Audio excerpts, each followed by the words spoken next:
Hello everybody, this video is the support tutorial for the lesson Opportunity by Pete Murray.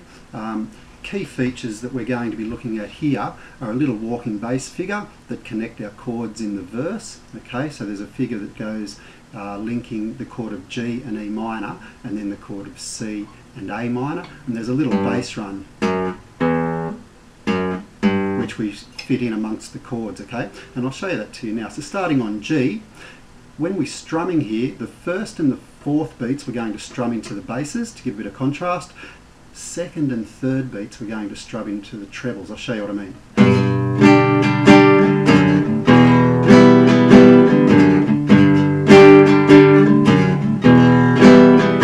Okay, so you notice first and fourth beats I'm in my basses, second and third beats I'm on the treble. Sounds complicated, but it's not really.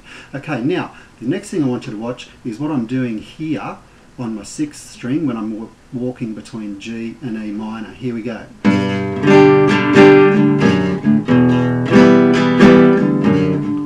So I'm just stepping down from my G chord, first finger into the second fret on the sixth string, and then the open string E minor. Okay, then when I move to C and A minor, I do the same thing, but this time it's on the fifth string. So here's my C, A minor,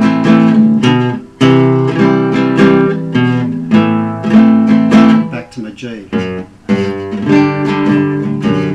It's a nice little pattern. I'll put the whole thing together for you. Here we go.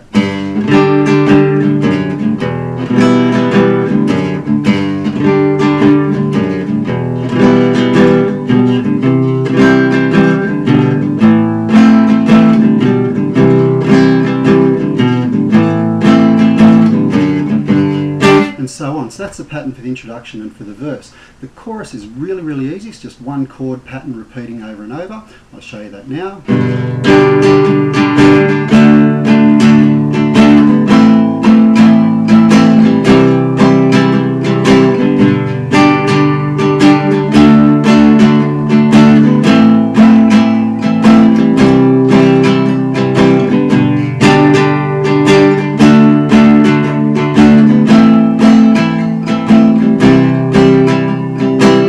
Things I want to tell you about that chord progression. So obviously we're just going G, D, A minor, C. There's a few little tricks of the trade that can help you. I'm using pivot fingers with my chord changes here. A pivot finger is a finger that doesn't move between a chord change. So in this instance, when I'm changing from G to D, my third finger is my pivot finger, so I'm not lifting that off. So I'm leaving my third finger down when I'm changing between G and D. Okay. Now, when I move to C, I don't have a pivot finger, so I just have to find my. So when I move to A minor, I don't have a pivot finger between D and A minor. So there's A minor, but when I'm changing from A minor to C, I've got two pivot fingers. So my second and my first fingers stay where they are, and I just move my third finger up to the third fret like that. Okay, so those pivot fingers really help with accuracy.